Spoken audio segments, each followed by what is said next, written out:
네, 많이 더운데, 네,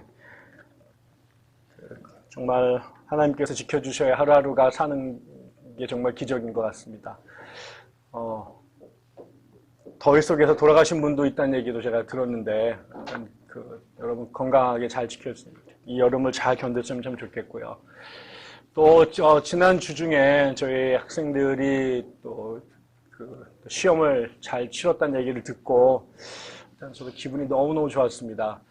저는 진짜 아무것도 도와준 게 없어서 죄송하긴 한데,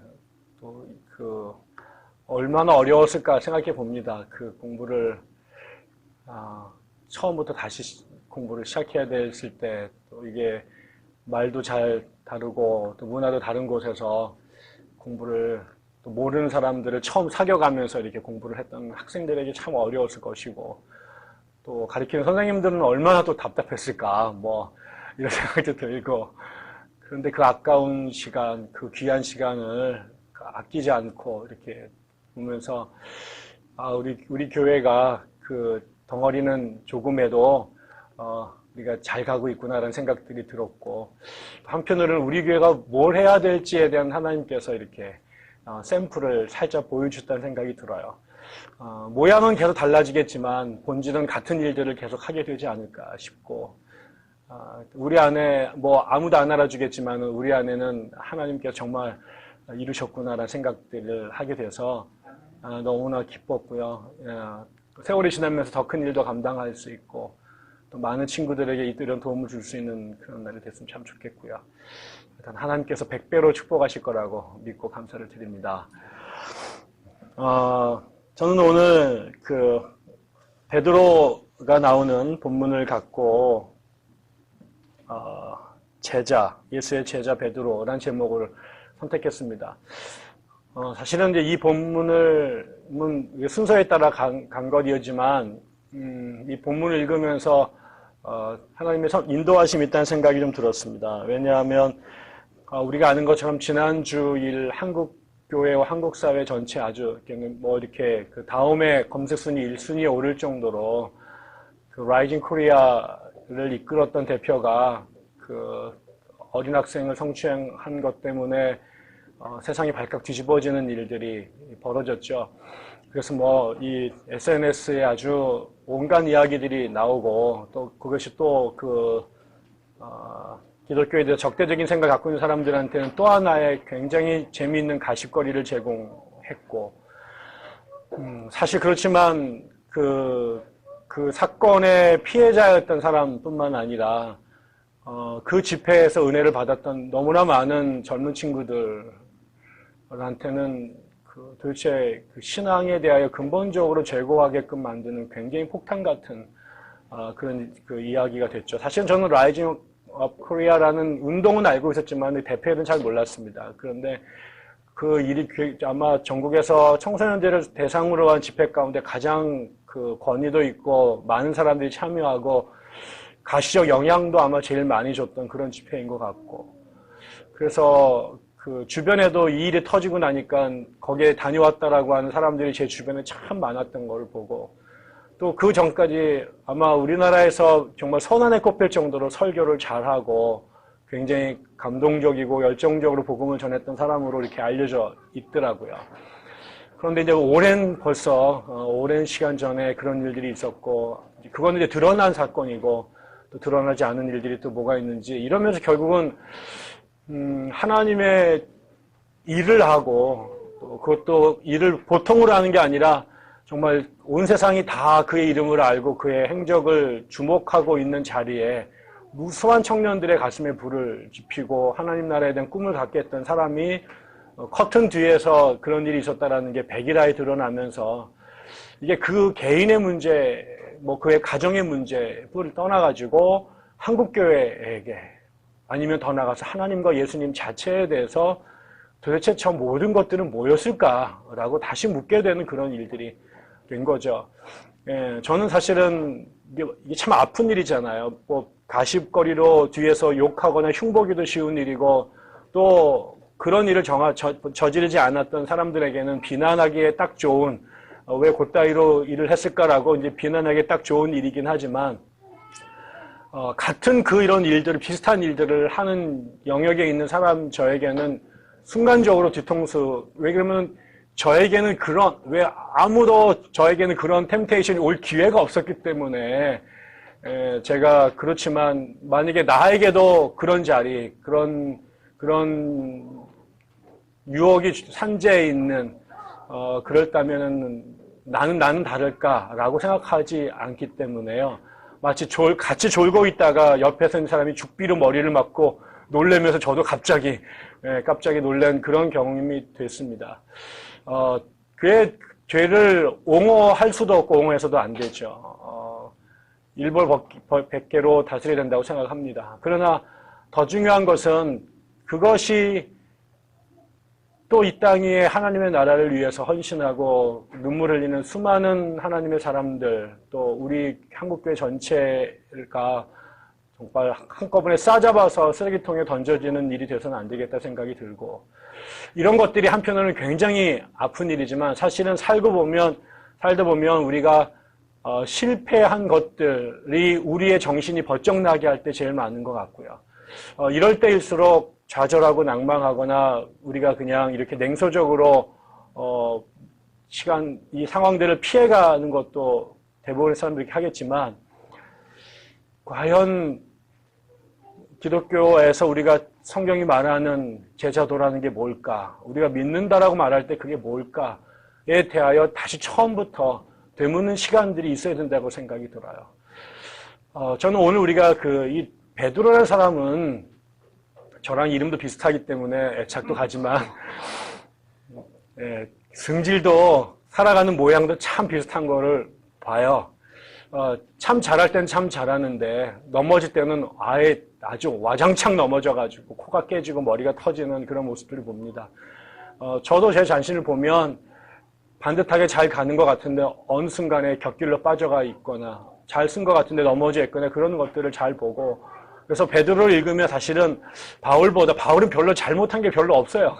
근데 이 베드로는 저 맨 앞에 서가지고 잘 못할 때 참 많았거든요. 잘할 때는 정말 홈런을 치는데 홈런 아니면 삼진 당하는 게 그래서 제가 롤러코스터를 탄다 이런 말씀을 드렸는데, 그냥 뒤에 보이지 않는 곳에 있었으면 잘 모를 텐데요. 베드로는 늘 전면에 있을 수밖에 없는 상황이었고, 그러다 보니까 그가 하는 일들이 홈런을 치면 박수를 받지만 삼진을 당하면 제일 먼저 비난도 받았던 것 같아요. 사실은 저는 베드로가 성경에 나와 있는 수많은 실수나 이런 것들이 베드로만 했을까? 저는 그냥 샘플링으로 그냥 베드로 한 사람만 그냥 대놓고 맞았다 생각이 듭니다. 그 베드로 빼고 나머지 11명은 멀쩡했을까? 저는 그렇게 생각하지는 않아요. 그들도 아마 같은 일들을 반복했겠죠. 근데 이제 집안 식구들 잘못하면 첫애가 종아리 맞는 것처럼 제일 먼저 믿었다고 수석이라고 주님께 더 맞지 많이 않았을까 이런 생각이 듭니다. 이런 생각이 저는 들 때가 있었어요. 제가 논산의 훈련소에 갔는데 아침에 아침을 먹으러 이렇게 모여가지고 식당으로 가는데 제가 줄을 잘못 서가지고요. 맨 앞에 이렇게 기준이 되는 자리에 이렇게 서게 됐어요. 그래가지고 이렇게 식당으로 전부가 줄을 이렇게 다리를 맞춰서 쭉 가는데, 좌로, 우로 이렇게 헤어질 때, 이렇게 자리를 이동할 때, 방향을 바꿀 때 제가 기준이 돼가지고, 이제 이렇게 돌고 이러는 거예요. 그런데 저는요, 제가 그렇게 멍청한지 처음 알았어요. 제가 얼마나 긴장을 했는지 계속 반대로 걷는 거예요. 우로 가라고 하는데 나 혼자 왼쪽으로 가고, 뒤돌아 하라고 그랬는데 나 혼자 계속 앞에. 그래가지고 나중에 선생님이란다. 거기 조교가 처음엔 나한테 잘해주려고 그러다가 나중에는 뭐라 그러면은, 배동마이 네 머리에 원자폭탄 맞았나? 나한테 이렇게 물어더라고. 저놈이 망청해도 저렇게, 이게 좌우분간을 못하고, 그것도 이게 여러 명이 헷갈려야지 같이 좀 묻어가는데 전부 다 한 몇백 명 되는 거에 나 혼자 옆으로 가거나 나 혼자 앞으로 가니까 걸려가지고, 그때 밥이 아니었으면 반 죽었을 거예요. 근데 이 맨 앞에 있는 자리가 얼마나 어려운가라는 생각들을 했습니다. 안 간 길을 개척하는 사람들, 그리고 또 모두에게 이렇게 스포트라이트가 돼서 보여지는 무대에 있는 사람들에게는 참 어렵다. 왜? 그도 남들과 다르지 않는데 어쩌다 역할이 주어진 거죠. 그러다 보니까 실력과 역량은 준비되지 않은 상태에서 너무 어려운 일들을 감당하게 되니까 어쩌면은 그가 오해절해가 아니라 어쩌면 저러는 게 당연할지도 모른다 라는 생각이 들었고, 그렇다면 우리가 하나님께서 우리에게 원하시는 제자의 모습, 신자의 모습은 무엇일까? 그리고 어떻게 하는 것이 그런 위기 속에 넘어가지 않고 주님이 주어주신 그 길을 무사히 완주해낼까? 저는 그 모습이 베드로에서 찾아볼 수 있다고 생각이 들었습니다. 말씀을 드린 것처럼 베드로가 처음부터 마지막까지 한 번도 넘어진 적이 없는 완벽한, 수천 년에 한 번 나올 것만 천재적인 그런 인물이 아니라 너무 우리와 똑같은 모습에, 우리와 전혀 다를 바가 없는 아주 평범한 어부 출신에 별로 배우지도 않고, 거기다가 성격도 이렇게 욱하는 게 이랬던 그런 아주 너무나 인간적인, 니체의 표현대 너무나 인간적인 그 베드로인데, 하나님 안에서 그 평범하고 실수 많았던 사람이 서서히 하나님의 원형을 회복해가는 모습들이 우리에게 훨씬 더 현실적으로, 그다음에 실천적으로 뭔가 목표점을 제시해주지 않는가 이런 생각이 들었습니다. 우리가 아는 것처럼 베드로의 모습을 보면 예수님께 부름받고 난 다음에 그 디베레 호수에서 주님을 배 위에서 만나죠. 엄청난 기사와 이적을 주님 앞에 체험하고 그물을 내던지고 주님을 따릅니다. 제가 이제 요 부분 갖고 책도 썼습니다만, 그것 사실 보면 그 선상에서 주님과 엄청난 신경전, 영적 싸움을 벌이면서 결국은 주님께 순종해서 그물을 던지고 고기를 낚는, 그러면서 사람을 낚는 어부가 되리라라고 하는 소명을 받아요. 마치 이게 모든 한편의 이 대서사시가 끝난 것 같은데, 그거는 그의 스토리가 끝난 게 아니라 이제 첫 장, 챕터 1이었고, 그 이후에 베드로는 계속해서 상승과 하강을 반복하면서, 넘어지고 일어나는 것들을 반복하면서 제자가 되어져 갑니다. 네, 제가 신학교 다닐 때 우리 교수님 한 분이 그런 얘기를 하셨어요. 개신교는 영성이라는 것이 있긴 있는 것 같은데, 개신교의 영성이라는 것은 너무 값싼 것 같아요. 사람들이 마치 40일 기도원 가가지고 소나무 하나 뽑으면 뭐가 된 것 같은 생각들이 드는데, 우리의 영성이라는 게 그렇게 한 방에 어떤 그 로또 맞듯이 어느 날 집회에서 말씀 한번 듣는다거나 부르던 다리가 붙어나는 그런 기적을 한번 체험한다든가 해서 한 방에 뭔가 확 바뀌는 것처럼 흔히 개신교 사람들이 생각을 하고, 그래서 어떤 극적인 변화, 어느 한순간의 극적인 변화로 인생이 확 다 바뀌기를 원하는데 그런 건 없어요. 이런 얘기를 하셨어요. 제자라고 하는 것, 아니 더 궁극적으로 구원이라고 하는 것조차도 일생을 두고 하나님 앞에 걸어가는 길이지, 그게 어느 순간에 벼락으로 성령의 벼락을 머리 한번 맞았다고 인간이 완전히 이렇게 바뀌어가지고 한순간에 정말 퍼펙트 크리스찬이 되는 것은 아니다. 그런데 우리는 워낙 은혜 이런 거를 강조하고 성령의 은사 이런 것들을 강조하게 되면서 마치 어느 일순간에 한 번, 마치 베드로가 선상에서 주님을 만나는 것이 그가 제자나 혹은 구원이 완료된 것처럼, 혹은 다메섹에서 바울이 부활의 주님을 환상 가운데 만나면서 그의 어떤 구원이 끝난 것처럼 흔히 이렇게 생각하는 경우들이 많은데, 대부분은 그거는 완성이 아니라 첫 출발을 한 것이고, 구원은 우리가 주님의 나라 가는 그 순간까지 주님과 동행하는 그 삶체가 구원이기도 하고 구원의 여정이기도 하고, 그래서 사실은 교회사 내내에 구원은 한 번도 순간적으로 주어진다고 말한 적이 없어요. 그거는 우리가 오르도 살루티스라고 그래서 구원의 여정이라고 하는, 우리가 주님을 만나고 회개하고 거듭나고 또 칭의되고 또 중생하고 성화돼서 영화로 가는 그 길, 존 버년이 철로 역정이라는 책에서 그 크리스찬의 삶을 그렸던 것처럼 우리가 그 과정에서 이렇게 빚어지는 거죠. 그래서 지금 몰랐는데 지나고 나니까 참 많은 길을, 참 어려운 그 계곡과 그 산 등성이를 이렇게 주님의 은혜 가운데 스쳐 지나와서 천상에 도달하는 것, 그게 우리의 구원의 길일 거예요. 그게 박영서 목사님은 구원의 점진성과 즉각성 뭐 이렇게 표현하신 적이 있었는데, 네. 베드로가 구원을 이루어가는 것, 또 다른 표현으로 주님의 제자로 하나님의 백성으로 빚어져 가는 것도 그 일생 동안 주님을 위해서 배를 버리고 그물을 버린 그 이후로 끊임없이 업앤다운을 반복하면서 빚어져 갔던 것이죠.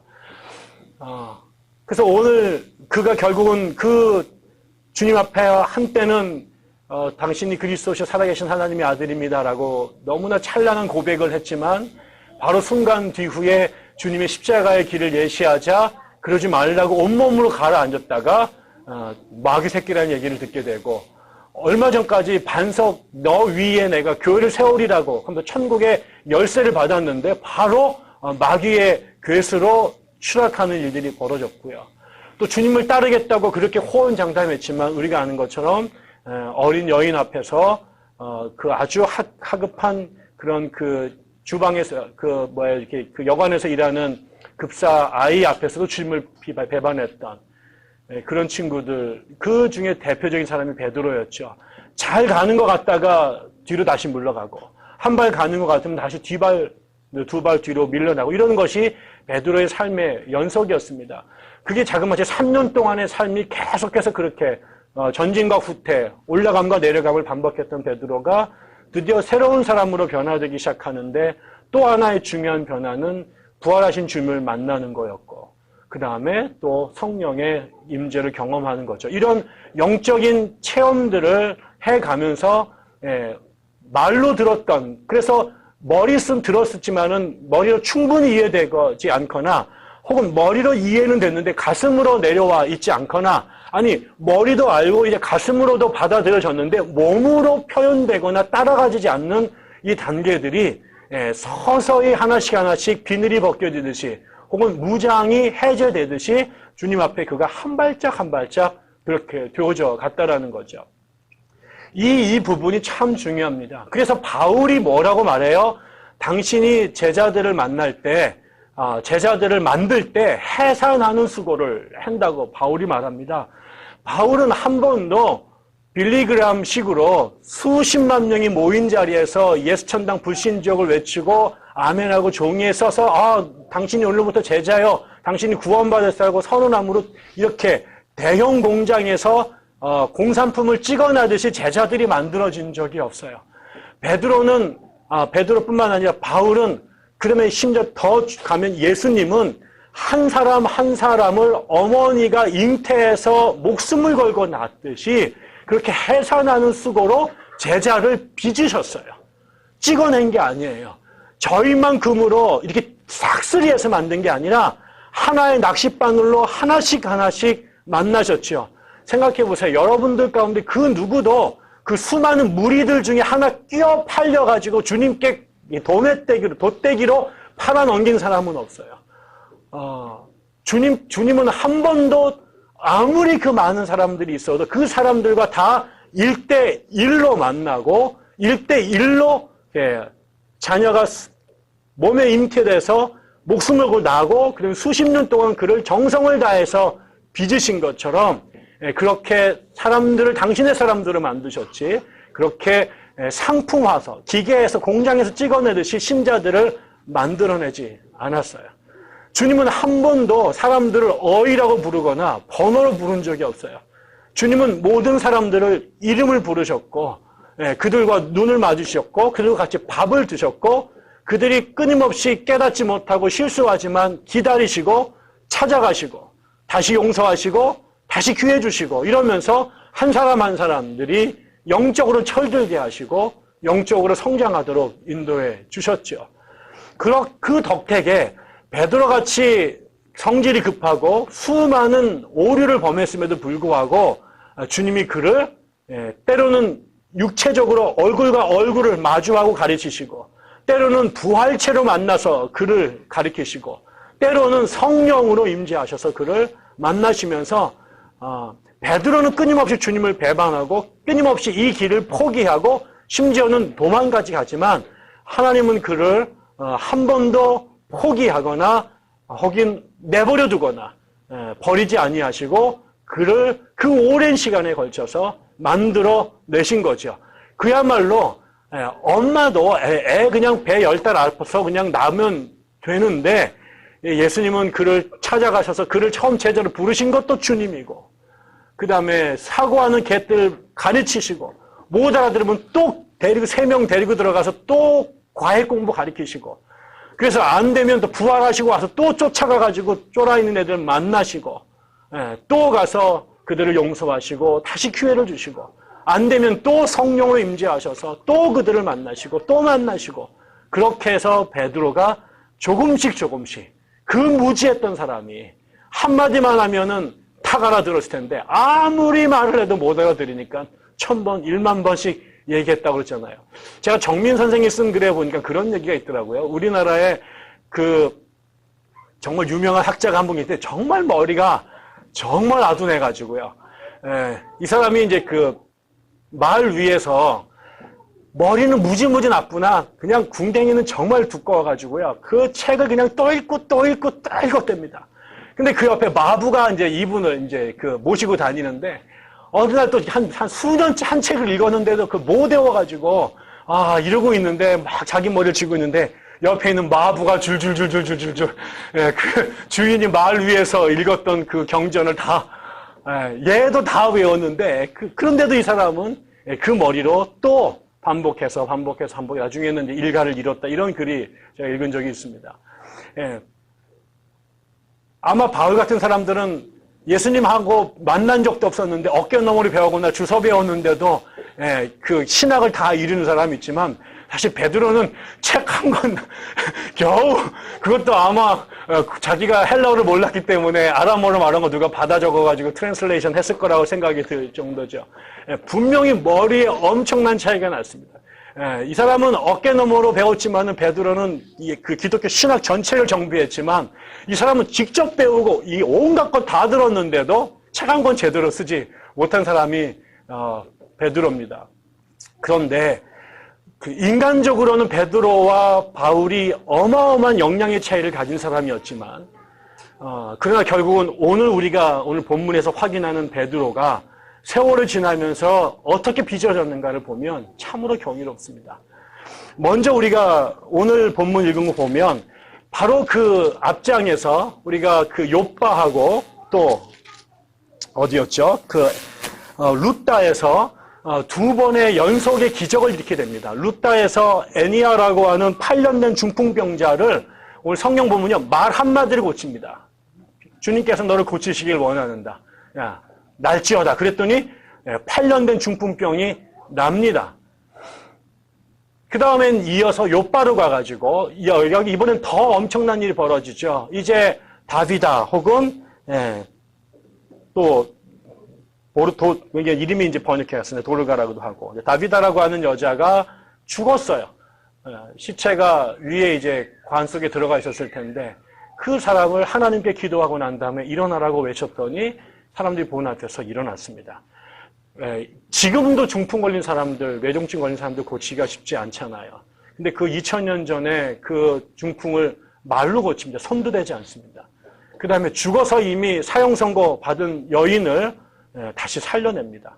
이렇게 이게 이 두 가지의 경우를 우리가 지난번에 살펴봤지만 이 사건을 보자 수많은 사람들이 주님을 믿게 되었다, 죽게 돌아왔다라고 말하게 되죠. 그리고 나서 이제 이 가이사랴로 가게 됩니다. 사람들이 소문이 나지 않겠습니까? 그 당시에 이런 일이 어떤 의사도 고친 적이 없었던 병을 고쳐내고요. 어떤 마술사도 한 적이 없는 기사와 이적을 그가 해냈습니다. 자, 이거는 예수님이 하신 적은 있어요. 그러나 베드로나 이런 사람들이 해본 적이 없는 일들입니다. 그런데 이 예수님만이 행하셨던 치유와 기사와 이적들이 드디어 물론 여기만 있는 게 아니라 그 앞에도 베드로가 이미 여러 차례에 걸쳐서 이런 일들을 행하기 시작했습니다. 베드로가 나머지 제자들이 아니면 그 옆에 예수의 무리들이 볼 때 우리가 예수가 인간이 아니라 신이다, 하나님이다 라고 고백하게 되는 그 과정 중에 가장 놀라웠던 것은 예수가 사람들보다 너무 지혜가 탁월해서 놀라운 말씀을 전하신다라는 것도 있었지만 그분이 끊임없이 기사와 이적을 행했던 것이 저게 사람이 아니라 신이다. 나중에 그것이 이제 이분의 그 죽음과 부활을 통해서 환용점점이 되지만 예수의 신성을 드러냈던 증거가 이분이 병자를 고치고 기사와 이적을 행하는 것이었어요. 그게 제자들이 예수를 랍비라고 생각하던 거에서 주님 하나님으로 이해하게 돼서 그 유일신 사상이 이위일체, 삼위일체로 발전되게 되는 결정적인 그 요점들이 되는 거죠.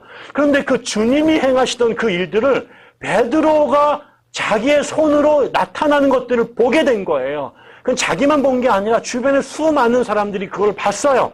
다시 보세요. 그들이 예수님만 행하신다고 보았고 그것 때문에 예수가 단순한 인간이 아니라 하나님일지 모른다라고 생각했던 그 놀라운 행적을 이제 베드로가 그 자신의 손으로 행하는 것들을 자기가 봤고 주변 사람들이 봤어요. 이게 한 번이 아니라 계속해서 이 일들이 벌어지고요. 나중에도 베드로는 계속 이런 사역들을 행하게 됩니다.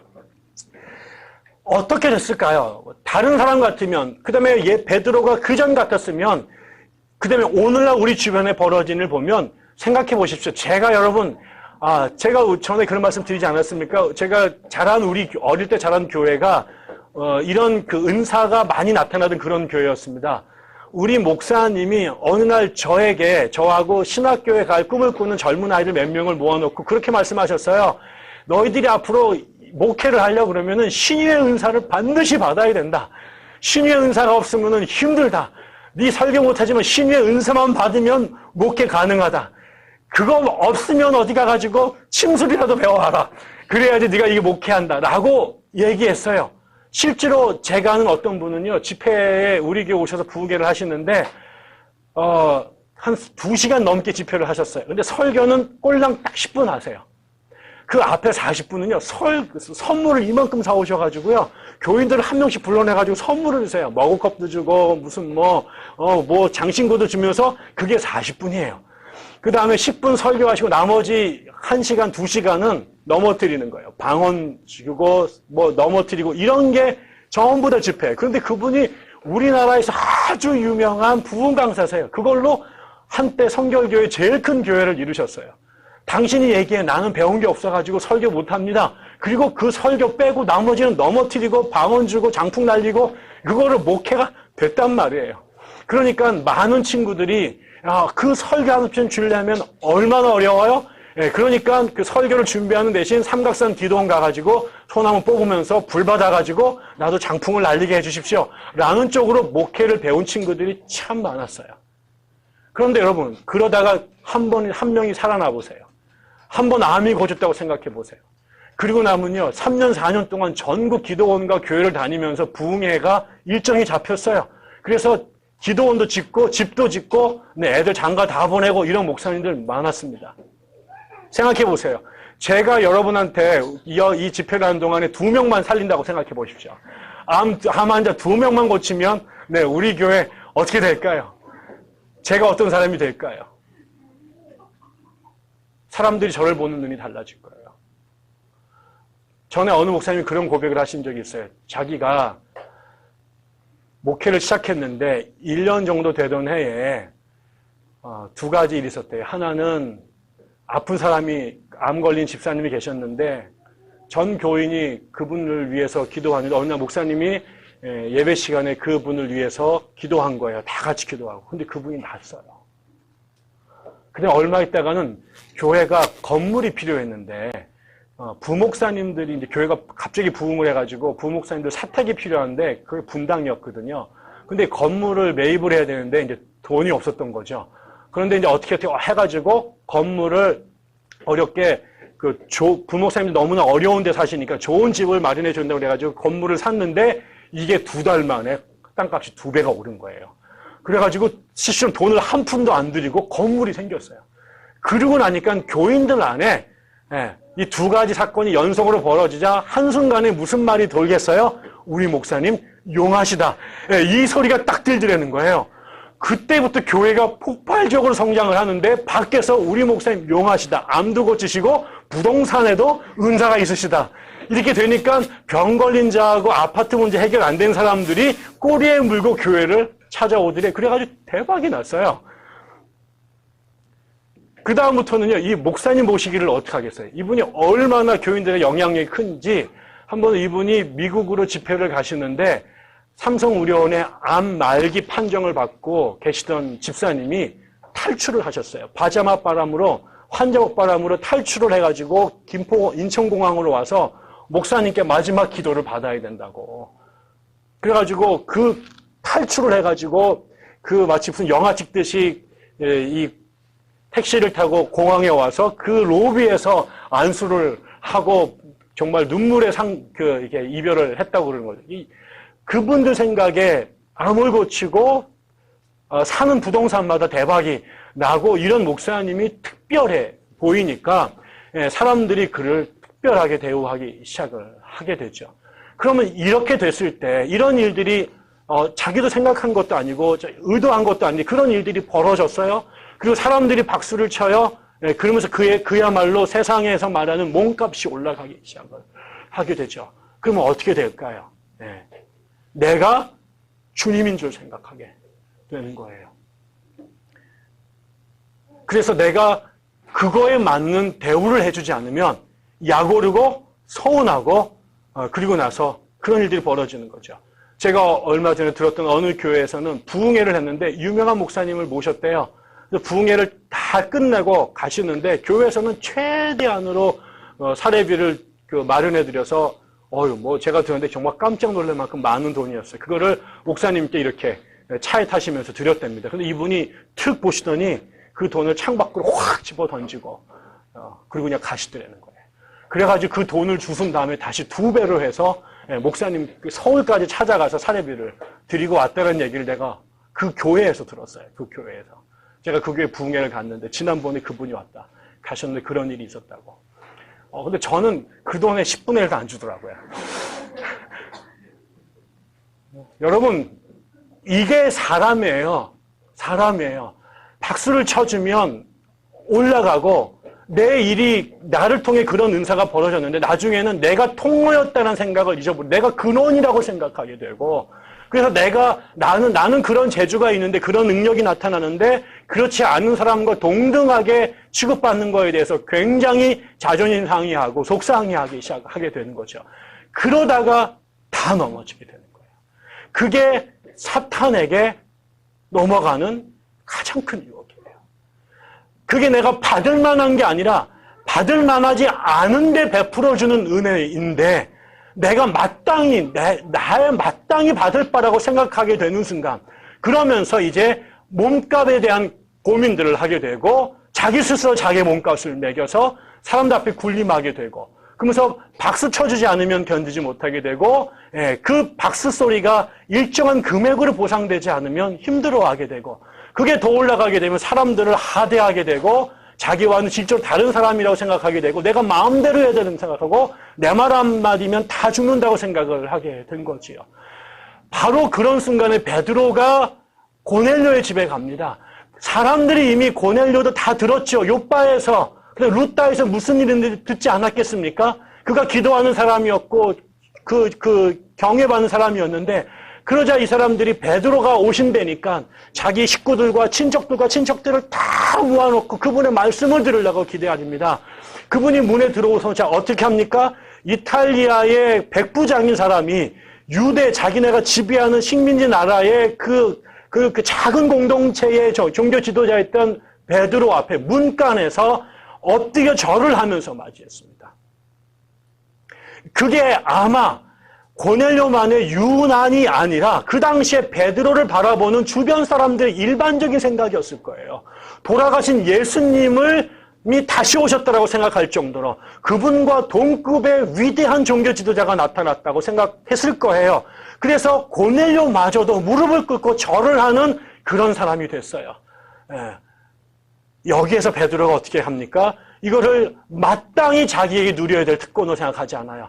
자기가 마땅히 받아야 될 대접이라고 보지 않아요. 그 고넬료가 절을 하면서 그를 영접하는데 이방인들이 마치 예수님께서 그 예루살렘 성전에 들어가실 때 호산나라고 외치면서 올리브 나무를 깔던 것과 별로 질적으로 다르지 않은 이 환대를 이방인에게 받을 때 베드로의 변한 가장 중요한 놀라운 변화는 그가 그를 일으키면서 그러하지 마라.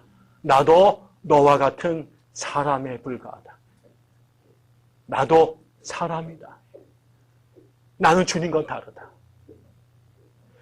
주님이 빌립보에서에서 바울이 고백하듯이 하나님과 근본 본체이시나 동등됨으로 취할 것을 여기지 않고 자기를 비워 종의 형체로 이 땅에 내려왔다고 얘기했잖아요. 하나님 앞에 누려야 될 천상의 지위와 특권이 있는데 예수님은 끊임없이 그거를 버리고 내려오셨어요. 사람들은 예수를 자꾸 하나님의 것으로 드러내고 싶었지만 예수님은 마지막까지 자신의 실체를 숨기시고 누리지 아니하시고 종의 형체로 사람으로 가장 바닥에서 섬기셨어요. 언제부터인가 주님께 그렇게 낑깡 부리고 주님을 실망시켰던 베드로가 주님에게 만나고 성령을 만나고 부활한 주님을 만나면서 주께서 그동안 걸어가셨던 그 길이 보이기 시작하고 주님이 하셨던 가르침의 말씀들이 하나씩 그 아둔한 머리가 깨어지기 시작해요. 이제 그가 성령으로 말씀으로 충만해졌을 때 그가 예수님과 같은 기사와 능력을 행하게 됐을 때 그가 또 한 명의 예수라고 그 자리를 찬탈하는 것이 아니라 나는 결코 예수가 아니라고, 나는 결코 신이 아니라고, 나는 결코 하나님이 아니라고, 저라는 너와 나는 하나도 다른 것이 아니라고, 내가 너한테 당신한테 이런 대접을 받을 사람이 아니라고 그가 그를 세워 일으키게 되는 거죠. 저는 베드로가 그 일 동안 행했던 수많은 기사와 이적 가운데 가장 놀라운 그가 받았던 은사, 그가 행했던 가장 놀라운 기적은 저는 오늘 이 고백이라고 생각합니다. 그가 사람을 일으켜 세운 것보다, 죽은 사람을 살린 것보다 더 놀라운 그가 성령의 사람, 예수의 사람이라고 하는 증거는 그를 통해 카리스마타가 나타난 것이 아니라 그럴 사람들의 대접과 환호 앞에 흔들리지 않고 내가 누구라고 하는 것, 내가 주님의 종이지 주님이 아니라고, 주님의 도구지 주님이 아니라고, 성령의 도구지 성령이 아니라고, 당신과 나는 하나도 다르지 않다고 이 고백을 할 수 있었던 그 자리가 나는 너무 놀랍고 충격스럽습니다. 제 얘기지만요, 제가 저는 그 말씀을 드린 적이 있습니다. 제가 유학을 하고 아현교회에 청년부 교육 목사로 왔습니다. 제가 거기에 7년 전에 처음 전도사가 됐고요. 그래서 교육 전도사를 하다가 유학을 갔습니다. 근데 제가 돌아왔을 때, 저는 내가 그동안에 신분이 바뀌었잖아요. 저는 목사가 됐고요. 그 다음에 학위도 했어요. 그러니까 내가 교육 목사로 왔지만 나는 당연히 우리 교회가 나를, 같은 교육 목사들 중에 다르게 대우할 거라고 생각했어요. 그래서 그런데 첫 월급을 딱 받았는데, 이 교육 전도사랑 나랑 월급이 똑같은 거예요, 사례비가. 제가요, 빈정이 딱 상했어요. 처음에 그 교회 올 때 목사님께서 저한테 국제 전화를 하셔서 우리 교회 와서 네가 청년부 섬기면 좋겠다. 그래서 내가 너무나 감사해서요, 정말 내가 죽도록 충성해야지 이러고 왔거든. 그래서 정말 한 달 동안 죽도록 열심히 했어요. 그런데 이게 통장에 들어온 돈을 딱 보고 제가 상처를 받았어요. 그러니까 내가 얼마나 감사한지 죽도록 충성하겠다고 하는 지난달의 맹세는 사라지고 받은 만큼만 해야지. 이렇게 내가 바로 마음이 바뀌었어요. 그게 토요일날 저녁이었어요. 토요일날 저녁. 그리고 주일날 제가 교회를 갔습니다. 갔더니 그 교회 사무실에 제가 복사학교에 있어 들어갔더니 저희 신학대학교 스승님이시고 저희 아현교회에 그 협동 목사님 계시던 교수님이 계세요. 이제 은퇴하신 노 교수님, 좀 돌아가셨습니다. 이상훈 목사님이라고. 이분이 거기에 이렇게 딱 오시고, 이분이 아주 신사시거든요. 근데 잘 안 오시는데 그날따라 거기서 소파에 아무도 없는데 커피를 딱 시켜가지고 이분이 다리를 이렇게 딱 꼬으시고 정말 고고하게 커피를 드십니다. 할아버지가. 근데 이분이 저를 딱 보시더니, 배 목사, 저는 이분이 워낙 유명하신 분이고 저는 이제 뭐 피렘이라 저를 아실 거라고 생각도 안 했는데, 배 목사, 네 왔다는 얘기 내가 들었다. 잠깐만 여기 앉아라 이러시더라고요. 제가 완전히 쫄아가지고 이렇게 앉았습니다. 그랬더니 그분이 이런 얘기 하시다가, 내가 노인네인데 네 선배니까 내가 한 말 할 테니까는 내 말을 잘 들어라 이러시는 거예요. 그래서 제가 네, 말씀하시옵소서 주의 종이 듣겠나이다. 그랬더니 목사님께서, 배 목사, 아현교회가 사례비 조금 준다고 삐지지 마라 그러시는 거예요. 저는요, 온몸에 소름이. 저는요, 이 얘기 우리 아내한테 했나 안 했나, 이게 어젯밤에 저 혼자 삐져가지고 그러고 있었던 거예요. 근데 이분이 어휴, 네 사례비 조금 준다고 삐지지 마라. 그리고 너는 목사니까 복음을 전하라고 부르면 절대로 노하면 안 된다. 그게 소록도이든 아무리 사례비를 조금 주든 복음을 증거하라고 초청을 했는데 네가 멀다고 혹은 돈 조금 준다고 노하면 하나님이 정말 크게 주셨을 때 네가 노한 것 속에 묻혀 지나간다. 그러니까는 네가 정말 복 받고 싶으면 절대로 네 스케줄에 선약이 없다면 어디서 부르든 간에 절대로 노하면 안 된다. 두 번째, 너는 네가 학자가 됐으니까 아무리 바빠도 밤을 새면서 글을 읽고 글을 써야 된다. 네가 한순간도 게으르면 안 된다. 저는요, 그날 정말요, 하나님 앞에, 이 모세가 이 떨기나무 앞에서 주님 만난 것처럼 저는 그날 이상훈 교수님 통해서 성령이 헌신하셨다고 생각이 들었어요. 저 지금도 그날의 충격을 잊을 수가 없어요. 그리고 제가 그 두 가지를 제 가슴에 받았어요. 제가 세상에 말도 안 되는 목사 안수 하나 받고 박사학위 하나 받아왔다고 내가 교회에서 달리 대답받기를 원하고 내가 일개 전도사를 한다. 이런 표현들을 쓰면서 저것들하고 내가 나를 똑같이 취급받는 거에 대해 자존심이 상해가지고 내가 그거 삐져가지고 돈 받은 만큼만 일하겠다고 요따위 생각을 그 밤에 품었는데 하나님께서 바로 죽비로 내 머리통을 내려치신 거죠. 그래서 제가 그날 말씀을 제가 하나님의 음성으로 생각했어요. 그래서 제가 그날 하나님께 다짐을 했죠. 주님, 절대로 아무리 멀어도 아무리 바빠도 그리고 아무리 사례비를 조금 줘도 그날 제 스케줄이 비어 있으면 말씀을 전하라고 하는 자리에 절대로 노하지 않겠습니다. 제가 그러다 보니까 이 여름에 이 고생을 하고 돌아다니게 된 거죠. 그리고 그렇다고 절대로 공부를 게을리하지 않겠습니다. 라고 얘기를 했습니다. 얼마나 어려운지 모르세요. 제가 한 번은 어느 교회 갔더니요. 1시간 설교를 했어요. 청년부 설교를. 그랬더니 90만 원을 주는 거예요. 제 월급보다 많아요. 어떻게? 그런데 한 번은 제가 서울에 IBF 무슨 학사 모임에 왔는데 제가 차비가 6만 원이 들어왔어요. 대전에서 왕복으로. 그래서 3시간 동안 특강을 했어요. 근데 5만 원을 주는 거예요. 그러니까 제가 무한 생각이 들게 했어요. 그럼 내가 1시간에 90만 원 주는 데가 있고 3시간에 5만 원 주는 데가 있는데 저도 스케줄 조절해야 되지 않겠어요? 나도 몸값을 조절해야 되지 않겠어요? 주님, 제가 그날 결심했어요. 주님, 다시는 1시간에 90만 원 주는데 안 가겠습니다. 제가. 안 가겠습니다. 90만 원 받고 나니까요. 3시간인데 5만 원 주니까는 너무 서운한 거예요. 나를 이렇게 무시하나? 주님, 이건 세상이 마귀가 나를 이렇게 관리할 수 있겠구나. 우리가 5만 원을 주든 90만 원을 주든 내가 마땅해서 5만 원을 주거나 마땅해서 90만 원을 주는 건 아니에요. 그럴 수 없는데 주님이 90만 원 주신 것이고 그럴 만하니까 5만 원 준 거죠. 그런데 우리 모든 사람들이 이런 세상 사람들의 대접에 사람들이 내 앞에서 엎드려 절하면 내가 뭔가 된 것처럼 까딱 긴장을 풀었다가 라이전 코리아 사건이 터졌다고 생각하는 거죠. 나는 그냥 아무것도 아닌데 사람들이 박수치고 열광하니까 내가 예수님인 것처럼 내가 뭔 것처럼 생각해서 내 섬기라고 줬던 사람들을 함부로 건드리게 되는 이 우울을 내가 정말 주님께서 선주를 생각하거든 넘어질까 조심하라고 하는 이 말씀을 너무나 많은 우리들이 쉽게 놓치는 거죠.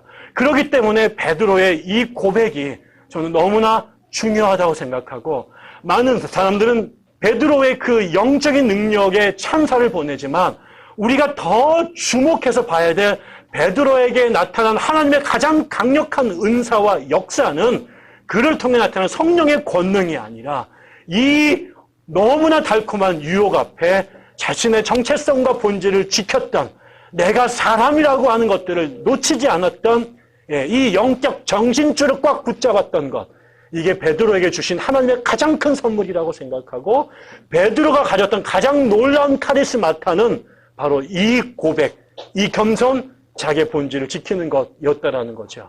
이게 어떻게 베드로만의 일이고 목사만의 일이겠습니까?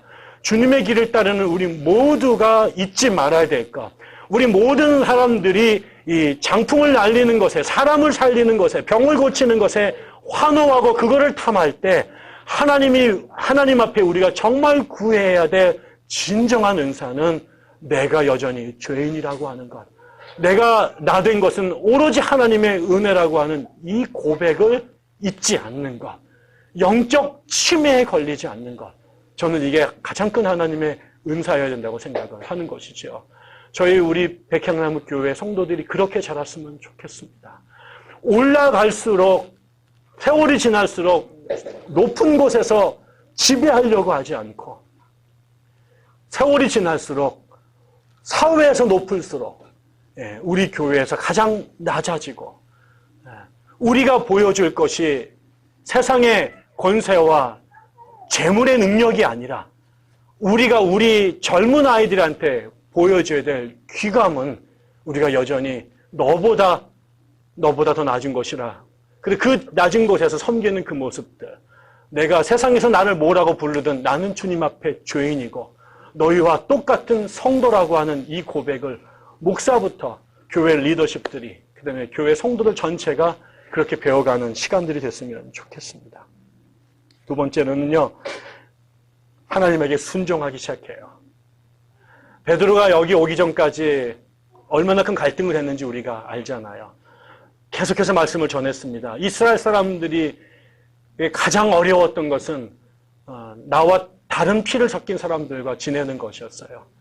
우리가 봤지만 이 사도행전의 성령의 가장 강력한 역사는 우리들이 세워놓은 그 다름, 우리가 만들어놓은 그 간격들을, 그 담벼락들을 성령께서 계속 부수시면서 교회를 세워가는 거였고, 교회 지평을 넓혀가는 것이었고, 그 다른 사람들이 함께 살아가는 것이었어요. 그런데 그 어떤 순간도 쉽지 않았어요. 제가 썼습니다만 자기를 박해하는 동족들에게 복음을 전하는 것보다 더 그들에게 어려웠던 것은 이방인들에게 복음을 전해야 된다는 사실이었어요.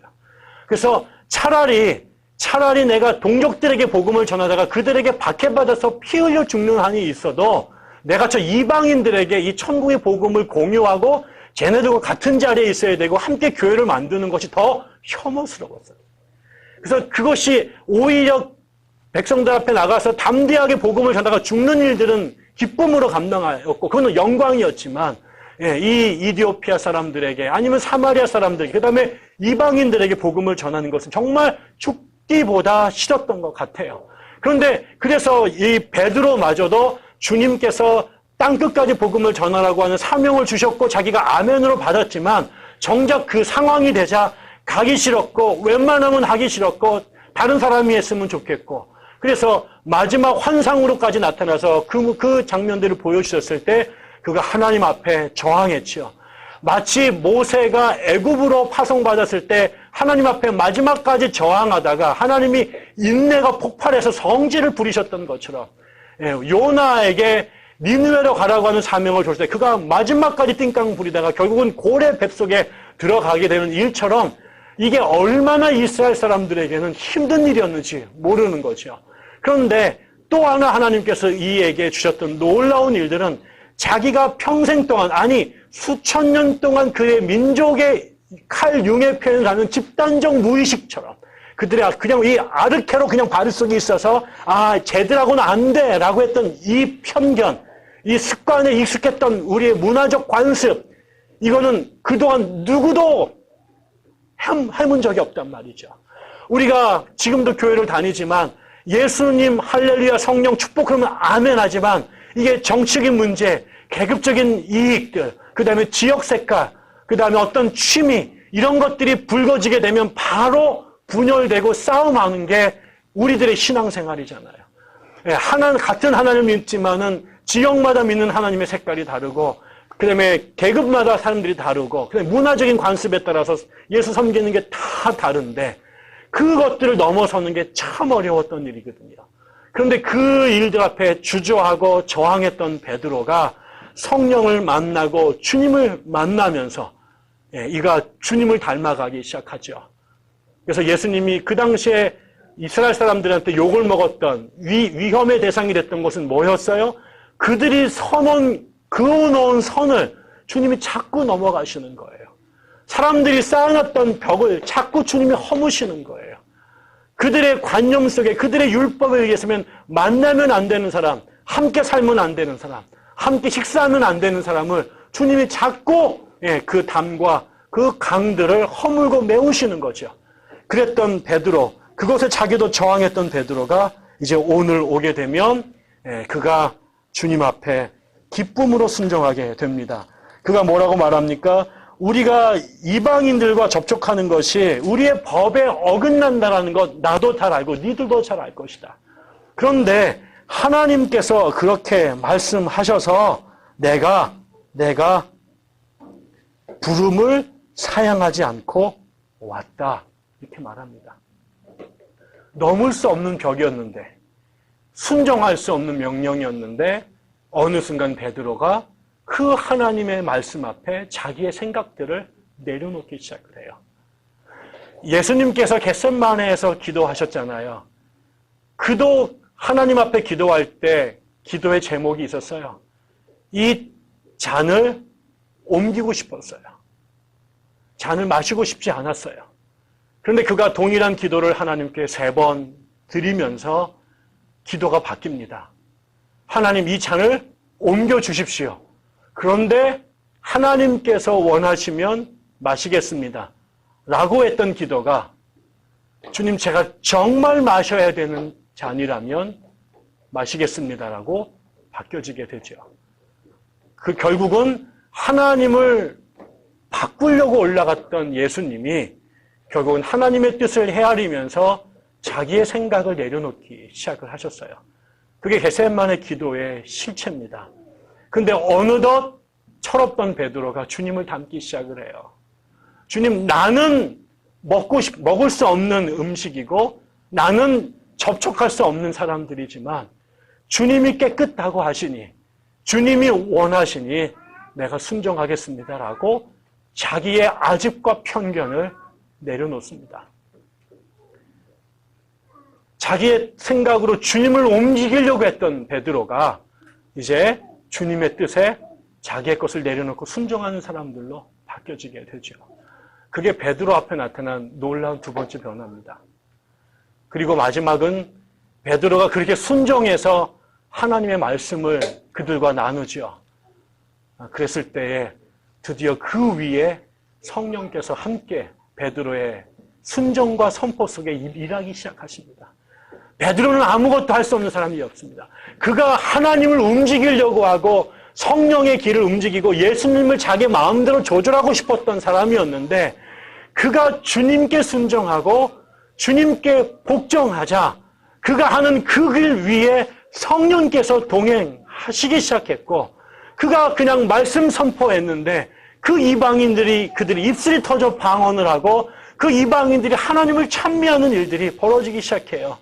자기는 단 한 명의 사람들도 바꿀 수 없는 마른 뼈다구와 같은 사람인데 그가 어느 날 그가 배우지 않은 그가 하나님의 순종에서 말씀을 말씀대로 증거하자 그 허름하고 연약하고 그 함량 미달의 베드로 뒤에 성령이 그를 끌어안으시고 겉으로는 베드로였으나 그 속에서는 성령이 역사하시게 되면서 세상 사람들이 감당할 수 없는 기사와 이적들이 그의 사역의 현장에서 나타나게 된 거지요.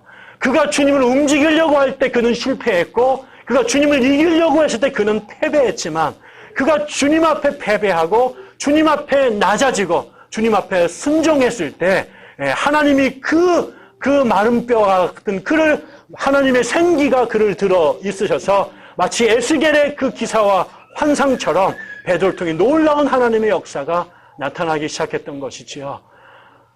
하나님의 역사는 늘 그랬던 것 같습니다. 야곱이 하나님을 움직이려고 애를 썼을 때 세상의 모든 사람들을 자기의 잔꾀로 조정하고 그들을 남용하고 이용해서 자기의 배를 채우려고 했던 그가 그렇게 끌어모았던 재산, 그렇게 조작했던 인생이 결국은 고향 앞에서 형제에게 죽임을 당할 수밖에 없는 절체절명의 위기로 몰아가지요. 그는 자기의 머리로 세상을 조종했다고 생각하고 자기의 지혜로 거부가 됐다고 생각했지만 그는 그거를 통해 수많은 사람들을 적과 원수로 만들었고 결국 형제가 병사를 데리고 와 그를 찢어 죽이겠다고 하는 그 위기로 자기 인생을 몰아가죠. 그런데 그가 마지막에 한 번 패배합니다. 야복강 강가에서 하나님조차 이기겠다고 달려들었던 그가 그날 밤에 인생의 최초로 하나님에 의해서 완패를 당하게 됩니다. 하나님 앞에 완전히 엎드려졌을 때 그때 하나님께서 그의 이름을 야곱에서 이스라엘로 바꾸십니다. 그리고 나서 모든 그의 지옥으로 치닫던 삶이 역전되기 시작을 하게 되죠. 여러분, 세상 사람들은 사람들을 위해 군림하기를 꿈꾸고 군림해야 안전하다고 생각하고 군림해야 자기의 삶이 보장된다고 생각하고 군림하는 것으로 존재의 가치를 느낍니다. 그런데 우리의 싸움은 세상과의 싸움이 아니라 하나님 앞에서의 싸움입니다. 우리가 정말 세상 사람들 앞에 존중받기를 원하고 세상 사람들에게 두려운 존재가 되기 위한 우리의 전제 조건이 있습니다. 그것은 하나님 앞에 패배하는 것입니다. 하나님에게 치는 것입니다. 하나님 앞에서 꼼짝 못하는 것입니다. 세상을 다 천지를 자기 마음대로 하고 싶은 이 엄청난 욕심의 인간들이 하나님 앞에서 엎드려졌을 때, 하나님과 나와 근본적으로 다르다고 인정했을 때, 하나님은 하나님이고 나는 사람이라고 하는 것들을 잊지 않았을 때, 그리고 다른 건 모르지만 하나님의 말씀은 묻지 말고 따지지 말고 순종하겠다라고 했을 때, 그리고 주님이 시키는 대로 그물을 던지고 주님이 시키는 대로 일어나 선포하고 주님이 시키는 대로 순종해 그 뒤를 따를 때, 그때 우리의 모습은 연약하고 불완전한 위태로운 인간의 모습이지만 우리의 겉과 속에는 성령 하나님이 계셔서 그 연약한 우리들을 통해 당신의 세상을 이루어 가신다라고 하는 거죠. 세상에 하나님의 나라를 드러내고 싶습니까? 하나님의 일꾼이 되기를 원합니까? 이 땅에 하나님의 세상을 만드는 데 도구가 되기를 원하십니까? 우리가 1차적으로 통과해야 돼. 아니, 알파와 오메가가 되는 시험은 하나님 앞에 끊임없이 패배하는 것입니다. 그리고 하나님께 순종하는 것입니다.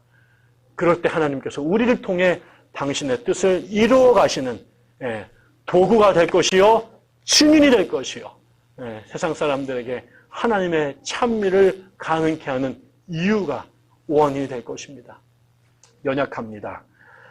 제가 지난주에 부산에 가서 집회를 하고 첫날 집회를 참 어렵게 끝냈습니다. 이게 참 어려운 집회였어요. 이게 큰 교회가 아니라 한 100명 정도 되는 교회의 목사님이 부산에 있는 작은 교회들, 그래서 청년들끼리 수련회를 할 수 없는 교회들을 끌어모아서 그 청년들을 위한 수련회를 4년 동안 이제 해오고 있는 거죠. 아무도 도와주는 사람들이 없고, 그거를 그 청년에 대한 열망을 갖고 있는 작은 교회의 청년 전도사님들, 부교육자들 4명이 의기투합이 되고 한 교회 목사님이 전폭적으로 헌신해서 그 일들을 이제 해오는 거예요. 그래서 매년마다 이 일이 내년에도 다시 열 수 있을까? 이 집회를 할 수 있을까? 그런 형태로 정말 매번이 기적처럼 모여서 집회를 하고, 그 다음에 보면 동역하던 다른 교회 전도사님, 목사님들이 또 이렇게 사임을 해가지고 없어져 버리는 거예요.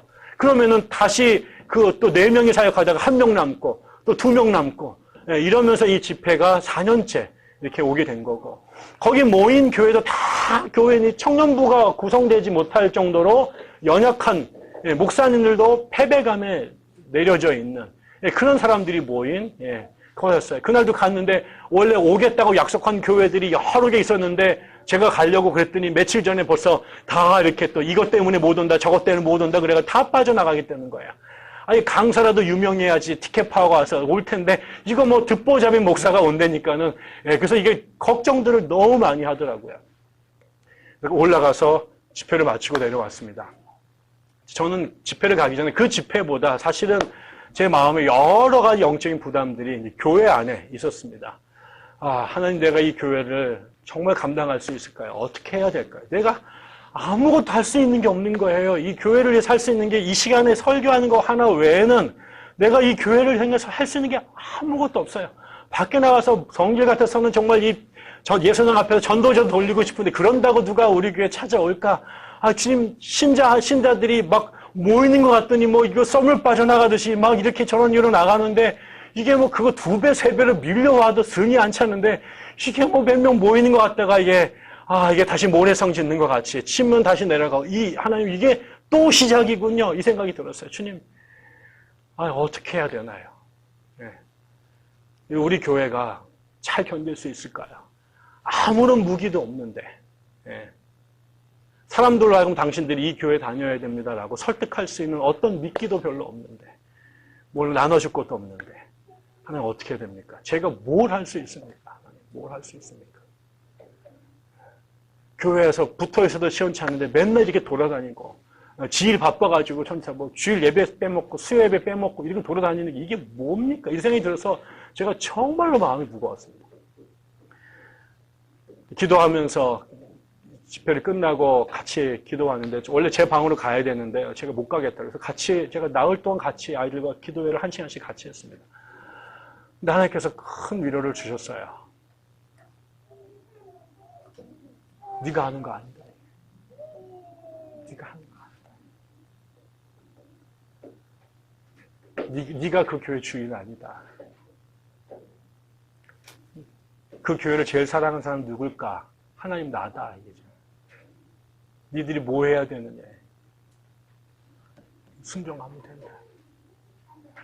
많은 거 하려고 하지 말고 우리에게 맡겨진 그 일들을 우리가 드릴 수 있는 게 먹여야 될 사람은 5,000명인데 나에게 주어져 있는 건 5병이어밖에 없는데 5병이어로 내 생각에는 저 5,000명 못 먹이는데 자꾸 내 삶이 나로 하여금 5병이어에 자꾸 집착하게 만드는 거죠. 5병이어와 보러 오니까는 남자만 5,000명이 보이는 거예요. 내 앞에 자꾸 골고다가 아니라 골리앗이 보이는 거예요. 그리고 내가 꼬마 돌멩이 하나 쥐고 있는 내 모습만 보이는 거예요. 쟤는 청령 언월도를 들고 있는 3m의 체형만인데 그 앞에 꼬맹이를 돌멩이 하나 쥐고 있는 내 모습이 보이는 거예요. 우리 교회가 감당해야 될 저 비전과 지금 우리의 현실이 너무너무 저 사람들 다 힘 모아서 막 이렇게 해도 이게 수류탄이 하나 터질까 말까인데 다 뻗어나가가지고 이 성냥개비 불 하나 들고 이게 싸우겠다고 하는 이런 생각이 자꾸 드는 거죠. 근데 제가 그날 말씀을 나누고 저 목사님께서 이렇게 기도회를 인도하시면서 내가 결국은 사람들한테 설교는 그렇게 하면서 내가 정작 나는 내 설교에서 배제되고 있었구나. 이 교회가 하나님의 교회이고 역사는 나의 재주가 아니라 하나님의 역사로 이루어지는 것이고 우리가 드리는 것은 나에게 주어진 이 한 달란트, 나에게 주어진 이 5병이요. 이거를 하나님 앞에 두렵고 떨리는 마음으로 드리면 하나님께서 그것을 붙드시고 축사하셔 당신의 일들을 그분이 이루시는데 내가 주님의 일을 내가 하려고 했구나. 내가 주님을 움직이려고 했구나. 라는 생각이 들었습니다. 그러니까 그러면서 하나님께서 내가 움직이려고 했던, 내가 내 시간과 내 방법으로 교회를 어떻게 해보려고 했던 내 머릿속에 있었던 이런 것들을 하나님께서 내려놓게 하셨습니다. 아무것도 아니죠. 우리는 그냥 사람입니다. 하나님 앞에 엎드려서 하나님이 하시라고 할 때 우리의 작은 것들을 우리의 제주껏 드릴 때 하나님이 정하신 그 시간에 하나님이 정하신 그 능력으로 당신의 교회를 이루어 갈 것이다. 우리에게는 이 교회를 향한 우리의 이 작은 마음을 이 오병이어를 기쁨으로 하나님께 드리는 것 그것이 지금 우리가 해야 될 최선이고 하나님 우리에게 기대하시는 제사일 것이다라는 생각들이 들었습니다. 모세의 자리에 또 이 베드로의 자리에 우리가 다시 서서 우리가 사람이라고 하는 것. 나는 싫지만 주님이 원하시기 때문에 순종한다는 것. 내가 그 순종했을 때 성령께서 우리와 함께 하시는 그 목격들이 앞으로 백향나무 교회 안에 풍성하게 이루어지고 우리 모두의 간증이 되기를 주의 이름으로 축원합니다. 함께 기도했으면 좋겠습니다. 베드로의 자리에 우리를 들여놓고 베드로에게 줬던 하나님의 은혜가 우리에게 주어지는 그런 교회가 됐으면 좋겠습니다. 우리 한 사람 한 사람이 베드로, 연약한 베드로이지만 또 하나님 앞에 칭찬되는 베드로로 그렇게 자라갔으면 좋겠습니다. 완성된 사람들이 모인 이 자리가 아니라 연약하고 부족하지만 하나님의 은혜 안에 성장해가는 제자들로 이 자리에 모였다고 생각합니다. 목사부터 우리 성도들 한 사람 모두가 그렇게 연약한 베드로에서 건강하고 성장하는 베드로로 그렇게 작은 일부터 주님 앞에 순종하며 충성해 갈 수 있도록 해달라고, 그런 은혜가 넘쳐나고 간증이 넘쳐나는 교회가 되게 해달라고 이 시간에 하나님의 임재를, 은혜를 간구하면서 함께 기도하겠습니다. 하나님 아버지, 이 시간에 우리와 함께 하심을 인하여 감사합니다. 하나님, 우리 아무것도 아니고 연약한 우리들입니다. 조금만 기회 주면, 조금만 칭찬해 주시면, 조금만 풀어주시면 금방 교만하여 하나님 자리에 대신 앉으려 하고, 내가 하나님인 것처럼, 내가 하나님을 좌우할 수 있는 것처럼, 내가 주인이고 왕인 것처럼 행세하기에 딱 알맞은 부끄러운 사람들입니다. 하나님, 그런 하나님께서 그 베드로를 사랑하셔서 저를 빚으셔서, 그가 비록 아둔하고 그의 성질이 급하고 강하였으나 하나님께서 포기하지 않고 그를 빚으시고 또 빚으시고 가르치시고 또 가르치시고 훈련하시고 또 훈련하셔서 하나님의 기둥으로 우뚝 서게 하셨나이다.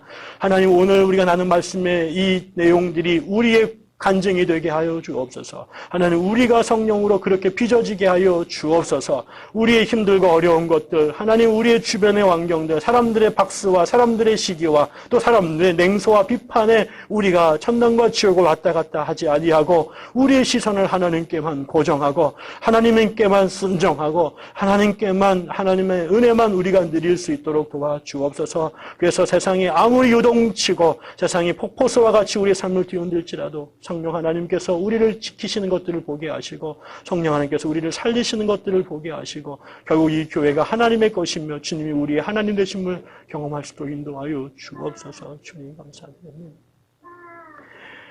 하나님 아버지, 이 교회를 하나님의 손에 올려드리나이다. 하나님이 우리의 하나님이시며 우리는 단지 사람임을 고백하나이다.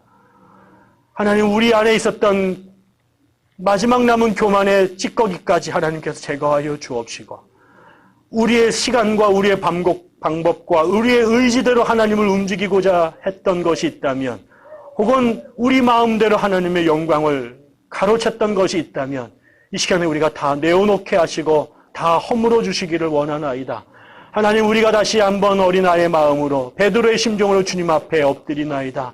아무것도 갖지 못한 연약한 우리가 주님 앞에 엎드려 하나님, 우리 연약하고 힘들지만 주님 순종하기 원하고 주님 뒤 어린아이 심정 따르기 원하오니 주님, 저희들에게 격려하여 주시고 위로하여 주시고 힘주시고 믿음 주시기를 원하나이다. 하나님, 우리가 주님 앞에 엎드려 주님께 패배하며 주님께 순종하며 나아갈 때 우리 가운데 하나님께서 새로운 것들을 창조하시고 구원하시고 이루시는 기사와 이적들의 증인이 되게 하여 주시옵소서. 우리가 먼저 하나님의 은혜를 누리게 하시고 우리가 먼저 하나님의 나라의 백성이 되게 하시고 우리가 먼저 하나님의 뜻을 이루어가는 주님의 도구들이 되게 하여 주옵소서. 우리가 엎드려 우리가 낮아졌을 때 하나님 높아지시는 것 보게 하시옵소서. 우리가 포기했을 때 하나님께서 이루시는 것들을 보게 하시옵소서. 우리가 가장 연약하고 나약했을 때 하나님께서 크고 강하시며 위대하신 것들을 보게 하여 주시옵소서. 백향나무 교회, 하나님 아무것도 가진 것 없는 작고 연인 묘목으로 시작하나이다.